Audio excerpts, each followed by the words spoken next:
आज का टॉपिक है नेटवर्क। नेटवर्क क्या होता है?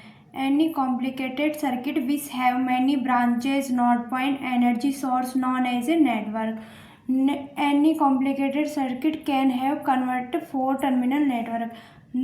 नेटवर्क में जैसे 2 इनपुट होंगे 1 2 और आउटपुट इसमें 2 होंगे। ओके, ये 4 ब्रांचों से मिलकर बना होगा, इसको हम नेटवर्क बोलेंगे। नेटवर्क में जैसे ट्रांजिस्टर, डायोड, ये सब भी ऐड होंगे। ओके, जैसे इस नेटवर्क में हमने रेजिस्टेंस ऐड करा, ये टी नेटवर्क बनाया और इसके इक्विवेलेंट बनाया हमने pi network. Okay, there 4 unknown parameter, ये जो 4 है वो अननोन पैरामीटर है। Input current I1, input voltage V1 और output current I2, output voltage V2। हम इनमें 4 पैरामीटर लेंगे। These parameter define each other, ये सारे पैरामीटर एक दूसरे को डिफाइन कर देंगे।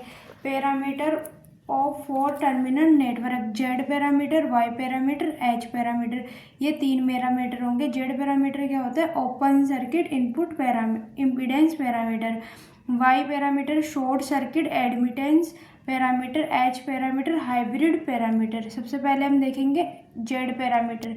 जेड पैरामीटर क्या होगा? Open circuit impedance parameter. इसमें हम वोल्टेज लेंगे V1, V1 में 2 इंडिपेंडेंट वेरिएबल लेंगे I1 और I2। ये हम देखेंगे इसके general relation. V1, okay, V1 I1 I2, V2 भी फंक्शन लिया, V2 फंक्शन है I1 और I2 का।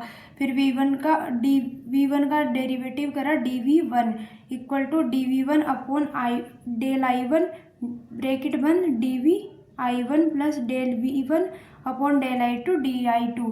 फिर इसी प्रकार dV2 का डेरिवेटिव करेंगे del V2 upon del I1 dI1 plus del V2 upon del I2 dI2।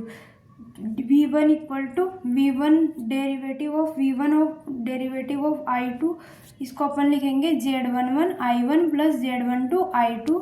फिर सेकेंड टर्म को लिखेंगे V2 equal to Z21 I1 plus Z22 I2।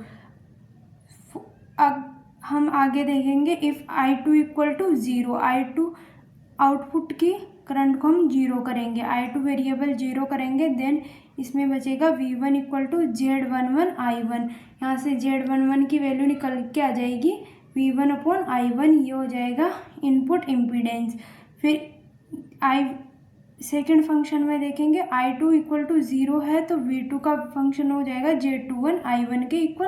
यहाँ से Z21 की वैल्यू आ जाएगी V2 अपॉन I1, ये फॉरवर्ड इम्पीडेंस हो जाएगा, जिससे हम ZF से भी लिख सकते हैं इसको V2 अपॉन I1। ओके, फिर हमने करा I1 इनपुट की करंट को 0, ये वाली इनपुट की करंट 0।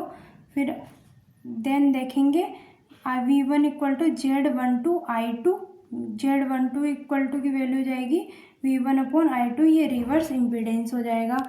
फिर इसी प्रकार V2 equal to Z22 I2, Z22 की वैल्यू हो जाएगी V2 upon I2 Z0, output impedance हो जाएगा। V1 V2 की मैट्रिक्स बनाएंगे Z11 Z12 Z21 Z22 I1 I2, इसकी करंट आ जाएगी, ये इम्पीडेंस मैट्रिक्स बन जाएगी। इसी प्रकार हम वाई पैरामीटर देखेंगे। वाई पैरामीटर को क्या बोलेंगे? Short circuit admittance. इसमें V1 V2 है वो वेरिएबल फंक्शन होंगे, इंडिपेंडेंट वेरिएबल फंक्शन होंगे। यहाँ I1 फंक्शन होगा I1 V1 V2 का, जहाँ V1 और V2 वेरी करेंगे। I2 फंक्शन होगा I2 V1 और V2 का। dI1 इक्वल टू डेरिवेटिव करेंगे del I1 upon del V2, इसके बाहर लेंगे dV1 plus derivative of del I1 upon del V2 is function of dV2। फिर dI2 is equal to del I2 upon del I1 dV1 plus del I2 upon del V2 dV2। I1 equal to इसको लिखेंगे Y11 V1 plus इसको लिखेंगे Y12 V2, इसको I2 को लिखेंगे Y21 V1 plus Y22 V2। इसमें V2 को 0 करेंगे, आउटपुट की वोल्टेज को हम 0 करेंगे तो I1 देखेंगे। Then I1 equal to Y11 V1, Y11 की वैल्यू हो जाएगी I1 अपॉन V2, ये हो जाएगा एडमिटेंस, इनपुट एडमिटेंस आ जाएगा। फिर I2 की वैल्यू इसी में से आ जाएगी, यहाँ V2 0 होगा तो I2 इक्वल टू हो जाएगा Y21 V1 के इक्वल। Y21 की वैल्यू आ जाएगी I2 अपॉन V1, ये हो जाएगा फॉरवर्ड एडमिटेंस। फिर इसी प्रकार देखेंगे इनपुट की V1 को 0 करेंगे वोल्टेज को, then I1 equal to Y12 V2, Y12 की वैल्यू हो जाएगी I1 अपॉन V2, ये रिवर्स एडमिटेंस हो जाएगा। फिर I2 equal to Y22 V2, Y22 की वैल्यू हो जाएगी I2 upon V2 output admittance. I1 equal to Y1 V1 plus Y input आएगा ये, और ये हो जाएगा Y reverse V2 voltage. I2 equal to YF forward V1 plus Y output V2। I1 I2 parameter इसलिए हमने मैट्रिक्स बनाएंगे, इसमें Y1 YR और Y फॉरवर्ड Y0 रिवर्स का, इन सबका लेके V1 V2 बाहर आ जाएगा। फिर हम देखेंगे एच पैरामीटर। एच पैरामीटर में क्या होगा, एच पैरामीटर में I1 और V2 आर इम्पिडेंस वेरिएबल होंगे, इंडिपेंडेंट वेरिएबल होंगे ये, और इसमें I1 और V2 वेरी करेंगे, इनपुट की तो करंट और आउटपुट की वोल्टेज वेरी करेगी। इसमें देखेंगे Y1 equal to V1 I1 V2 और I2 देखेंगे I2 V1 I1 और V2 का फंक्शन होगा। हम इसका डेरिवेटिव करेंगे dV1 equal to del V1 upon del I1 derivative of I1 plus del V2 upon del V2 dV2। फिर देखेंगे सेकेंड टर्म का dI2 equal to del I2 upon del I1 dI1 plus del I2 upon del V2 dV2। V1 equal to Y11 I1 plus Y12 V2 I2 equal to H21 I1 H22 V2।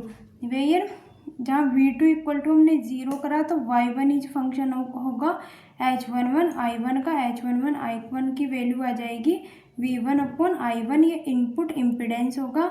इसी में second वाली में होगा I2 equal to H21 I1, तो H21 I1 की value हो जाएगी I2 upon I1, ये फॉरवर्ड करंट गेन हो जाएगा। फिर हम देखेंगे I1 को 0 करेंगे तो V1 equal to H12 V2, H12 की वैल्यू हो जाएगी V1 upon V2 reverse voltage gain. फिर हम देखेंगे I2 की वैल्यू आ जाएगी H22 Y2, H22 की वैल्यू हो जाएगी I2 upon V2 output admittance. Y1 equal to H11 I1 H12 Y2, I2 की वैल्यू हो जाएगी H21 I1 H22 V2। V1 और I2 की मैट्रिक्स बनाएंगे H11 H12 H21 H22 I1 और V2।